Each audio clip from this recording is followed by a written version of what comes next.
மரபணு மாற்றம் செய்யப்பட்ட பன்றியின் சிறுநீரகம் பொருத்தப்பட்ட உலகின் முதல் நபர் அந்த அறுவை சிகிச்சை நடந்து முடிந்த 2 மாதங்களில் உயிரிழந்துள்ளார்.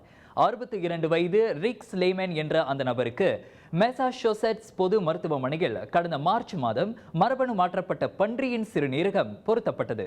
அந்த சிறுநீரகம் குறைந்தபட்சம் 2 ஆண்டுகளுக்காவது சீராக செயல்படும் என மருத்துவர்கள் நம்பிக்கை தெரிவித்திருந்தனர். இந்நிலையில் ஸ்லேமனுக்கு அறுவை சிகிச்சை மேற்கொண்ட மருத்துவர்கள் கூறி அவரது திடீர் மரணம் குறித்து ஆழ்ந்த வருத்தத்தையும் அவரது குடும்பத்தினருக்கு ஆழ்ந்த இரங்கலையும் தெரிவித்துள்ளது. எனினும் சிறுநீரக மாற்று அறுவை சிகிச்சை காரணமாகவே ஸ்லேமன் இறந்தார் என்பதற்கான அறிகுறி எதுவும் தென்படவில்லை எனவும் அக்குழு கூறியுள்ளது.